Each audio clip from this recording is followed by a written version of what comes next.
मांडर का रण बेहद दिलचस्प होता नजर आ रहा है। दोनों ही तरफ से एक दूसरे के खिलाफ बातें भी की जा रही हैं और अपने पक्ष में मतदान की अपील भी की जा रही है। बहरहाल कुछ लोग ये भी कह रहे हैं कि त्रिकोणीय मुकाबला देखने को मिल रहा है। हालांकि 14 उम्मीदवार हैं, तो ऐसे में क्या कुछ होता है और मांडर की जनता किसे चुनती है, ये देखना बेहद दिलचस्प होगा। अपने सहयोगी राजेश का रुख करते हैं, हमारे साथ लाइव जुड़े हुए मांडर से। राजेश, अपने अपने दावे पर हकीकत क्या?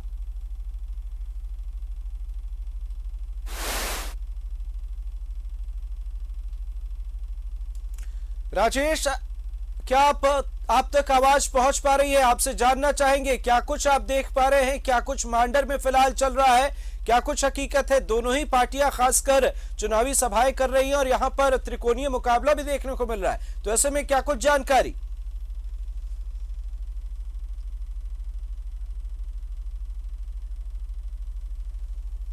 तकनीकी खामी की वजह से संपर्क नहीं हो पा रहा, हम फिर भी कोशिश करेंगे। बहरहाल आपको बता दें कि मांडर उपचुनाव जो है वो बेहद दिलचस्प मोड़ पर है।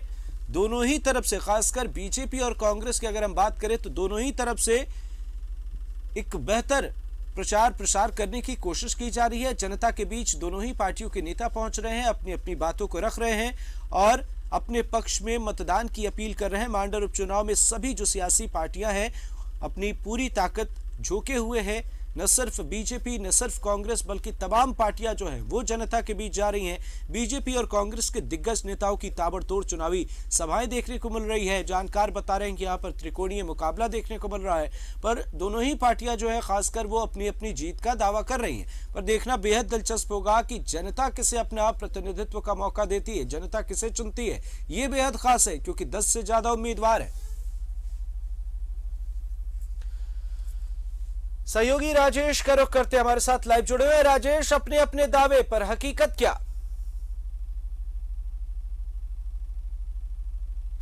देखिए, दावे पर ही अभी सभी लोग चल रहे हैं। सभी लोगों का कहना है कि जो क्षेत्र के मतदाता हैं उन्हें ही आशीर्वाद देने जा रहे हैं। लेकिन मतदाता बहुत जागरूक हैं, वो जानते हैं कि किसे वोट करना है और गुप्त मतदान होता है, इसलिए हम ना उनसे पूछते हैं ना ही वो बताते हैं। लेकिन उनका ये कहना जरूर है कि झारखंड के बने 20-21 साल हो गए, क्षेत्र में कई समस्याएं अभी भी हैं। सड़कों की कमी है, बिजली की समस्या है, पानी की समस्या है, स्वास्थ्य के लिए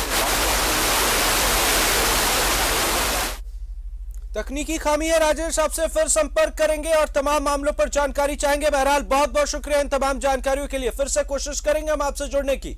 तो मांडर उपचुनाव बेहद दिलचस्प मोड़ पर है। यहां पर बीजेपी और कांग्रेस के तमाम दिग्गज नेताओं की ताबड़तोड़ चुनावी सभाएं हो रही हैं। और भी पार्टियां हैं, और भी उम्मीदवार हैं, अपने मुद्दों को लेकर जनता के बीच जा रहे हैं। और मांडर में कहीं ना कहीं सियासी जो उठापटक का दौर है वो देखने को मिल रहा है। तमाम पार्टियां, तमाम प्रत्याशी, और देखना बेहद दिलचस्प होगा कि जनता किसे चुनती है। बहरहाल बीजेपी से गंगोत्री कुजूर उम्मीदवार है, उनके पक्ष में बीजेपी के नेता लगातार चुनावी सभाएं कर रहे हैं, लोगों से अपने पक्ष में मतदान की अपील कर रहे हैं। शिल्पी निहात तिर्की कांग्रेस की उम्मीदवार हैं, बंधु तिर्की की बेटी है और वे भी अपनी जीत का दावा कर रही हैं, जनता के बीच जा रही है। बंधु तिर्की भी उनके साथ जा रहे हैं और लोगों से अपने पक्ष में मतदान की अपील कर रहे हैं। इधर देव कुमार धान की भी भूमिका बेहद दिलचस्प बनी हुई है।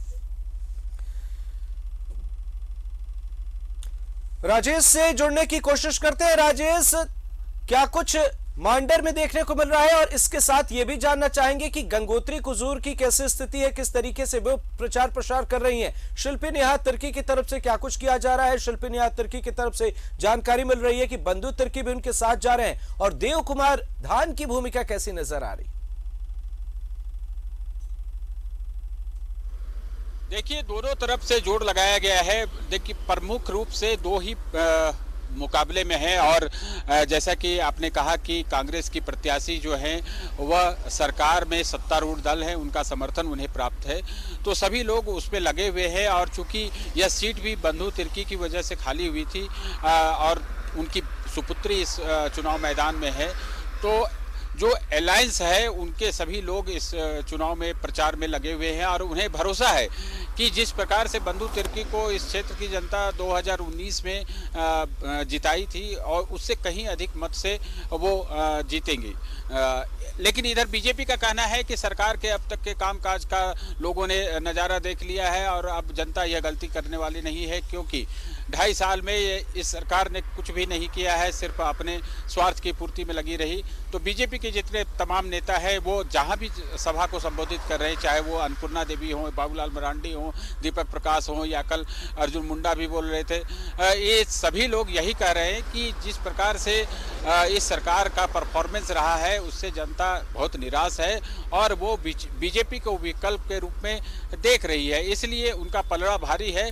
जहां तक देव कुमार धान की बात है, देव कुमार धान बीजेपी के बागी प्रत्याशी रहे हैं, उन्हें पार्टी ने निलंबित भी किया है, चूंकि वो चुनाव मैदान में उतर गए थे। 2019 में वो मांडर विधानसभा क्षेत्र से बीजेपी के अधिकृत प्रत्याशी थे और अभी उन्हें AIMIM का समर्थन मिला है और संभवतः कल उसके जो प्रमुख नेता हैं ओवैसी वो यहाँ चुनावी सभा को संबोधित करने वाले हैं।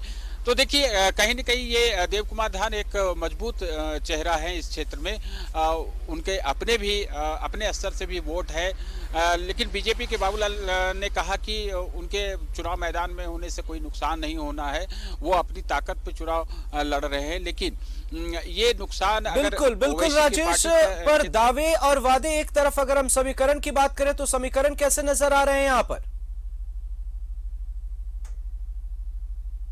देखिए यहाँ पे ट्रायंगुलर मुकाबला है और त्रिकोणीय मुकाबला है और देव कुमार धान को बहुत कम नहीं आंका जा सकता, क्योंकि जो वोट है चाहे वो ट्राइबल वोट्स हो, चूंकि ये रिजर्व सीट है, ट्राइबल वोट्स काफ़ी मायने रखते हैं, उनमें उनकी पकड़ है और जहाँ तक AIMIM का समर्थन उन्हें प्राप्त है तो वो अल्पसंख्यक समाज के वोट को भी प्रभावित कर सकते हैं।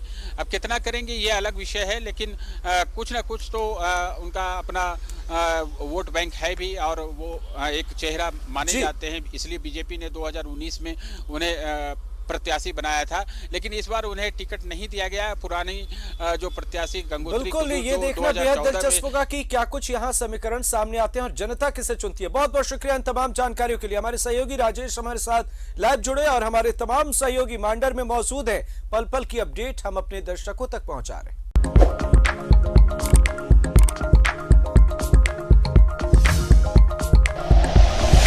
Like and share videos, subscribe करें हमारा चैनल और प्रेस करें बेल आइकॉन। न्यूज़ 11 भारत, सच है तो दिखेगा।